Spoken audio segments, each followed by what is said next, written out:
পুঁই শাক দিয়ে মসুর ডাল দুর্দান্ত রেসিপি, মুখে লেগে থাকার মতো। যা যা লাগছে আমি সব কিছু এখানে নিয়ে নিয়েছি। আসসালামু আলাইকুম প্রিয় বন্ধুরা, সবাই কেমন আছেন? আলহামদুলিল্লাহ আমি ভালো আছি। এই তো রান্না করার জন্য প্রথমে আমি তেল দিয়ে দিলাম, তারপরে আস্ত জিরা এবং এই পর্যায়ে আমি একটা শুকনো মরিচ ফোড়ন দিয়ে দিব। এই তরকারিটা রান্না করতে কিন্তু বেশি ঝাল দেওয়া যাবে না, এই জন্য আমি একটা শুকনো মরিচ ফোড়ন দিয়েছি। শুকনো মরিচ ফোড়ন দিলে এত সুন্দর একটা ঘ্রাণ বেরোবে, মোমো আপনার নাক দিয়ে শুধু নিঃশ্বাস নিতেই ইচ্ছে করবে। যাই হোক, এই পর্যায়ে আমি আদা আর রসুন বাটা ছিল সেটা দিয়ে দিলাম। আমার ছেলে ইদানিং আর একটু পেঁয়াজ রসুন খাচ্ছে না, তাই বেটে বুটেই দিতে হচ্ছে। আর এই পর্যায়ে আমি কয়েকটা কাঁচামরিচ চিড়ে দিয়ে দিলাম। তারপরে এই মশলাটা যখন কষাকষি হয়ে যাবে তখন হলুদ আর চিমটি আর হচ্ছে 1 চিমটি মরিচের গুঁড়া, মানে তরকারি খুব সুন্দর একটা কালার রাখার জন্য আপনাকে 2টা হলুদ আর মরিচ 2টার গুঁড়াই ব্যবহার করতে হবে। তারপরে আমি ডাটাগুলো কেটে রেখেছিলাম, সেই ডাটা আর ডালগুলো দিয়ে এই পর্যায়ে একটু নাড়াচাড়া করে পানি দিয়ে এটা সিদ্ধ করে ঢাকা দিয়ে দিব। এটা যখন সিদ্ধ হয়ে যাবে তারপরে আমি পুঁইশাকগুলো দিব। আর এদিকে আমার মেয়ে বাথরুমে গোসলে ঢুকেছে, সেটাও একটু খোঁজ নিলাম। তারপরে আবারও রান্নাঘরে এসে দেখছি আমার তরকারিটা মোটামুটি সিদ্ধ হয়ে গেছে, নাড়াচাড়া করে উলটপালট করে দিতে হবে।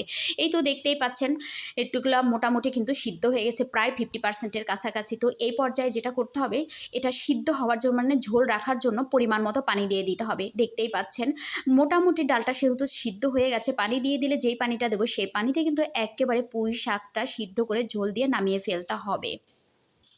এই তরকারিটা খেতে এত মজা লাগে, যারা রান্না করে খেয়েছেন তারা তো জানেনই, আর যারা রান্না করে খাননি তারা একবার খেয়ে দেখবেন যে এটা এত মজা। যদি মজা না লাগে আমাকে সে কমেন্টে জানাবেন, আমি আপনাদেরকে এমনি ফেরত দিয়ে দিব। তো যাই হোক, পুঁইশাকগুলো দিয়ে দিলাম। এই পর্যায়ে কিন্তু নাড়াচাড়া করা যাবে না, ঢাকা দিয়ে দিতে হবে। যখন এই যে পাতাগুলো দমে আসবে মানে 3-4 মিনিট পরে সেটা নাড়াচাড়া দিয়ে দিবেন। নাড়াচাড়া দিয়ে খালাতো মামাতো ফুপাতো ভাই বোন সবাই মিলেমিশে একাকার হয়ে এর মধ্যে থেকে যাবে, কোনো দ্বন্দ্ব হবে না। দ্বন্দ্ব তো খালি আমাদের মধ্যে হয়। আল্লাহ, এই তরকারিটা সত্যি এই তো নাড়াচাড়া করলে মসুর ডালটা ভেঙে যাবে। নুন লবণ সব ঠিক আছে, একেবারে ঝাক্কা নাচ দেখে নিলাম। কচু দিয়েছি, সাথে আলু দিয়েছি, কারণ কচু খেতে আমার ভালো লাগে, আমার ছেলে আবার আলু খেতে পছন্দ করে, কচু খাবে না, তাই ছেলের জন্য কয়েক টুকরা আলুও দিয়ে দিয়েছি। তো তরকারিটা যেহেতু মোটামুটি রান্না হয়ে গেছে, এই পর্যায়ে কিন্তু আমি নামিয়ে ফেলবো। আপনারা চাইলে একটু জিরা ভেজে গুঁড়া করে দিতে পারেন, আমি আর দিব না। এমনিতেই মাশাআল্লাহ অনেক মজা লাগে। সবজির তরকারি আমার এমনিই মজা লাগে, হালকা মশলাতে সেই মজা। তো ছেলে চলে আসবে, ছেলেকে খেতে দিতে হবে তরকারিটা। আমি নামিয়ে ফেলবো, আপনাদেরকে দেখাবো কেমন হয়েছে এর লুকটা। এই তো দেখতেই পাবেন আমার ছেলে মাশাআল্লাহ এই তরকারিটা দিয়ে তৃপ্তি করে ভাত খাবে। তো প্রিয় বন্ধুরা, আপনাদেরকে যেটা বলছি, আপনারা সবাই প্লিজ আমার ভিডিওটা যদি ভালো লাগে প্লিজ সবাই লাইক কমেন্ট করে সবাই পাশে থাকবেন, কারণ আপনাদের একটা লাইক কমেন্ট আমাকে অনেক অনুপ্রাণিত ও অনেক উৎসাহিত করে।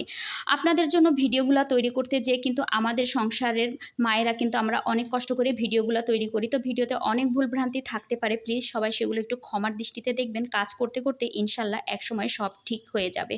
তো প্রিয় বন্ধুদের কাছে আজকে আমি এখানে বিদায় নিয়ে নিচ্ছি। কথা হবে অন্য কোনো ভিডিওতে। আল্লাহ হাফেজ।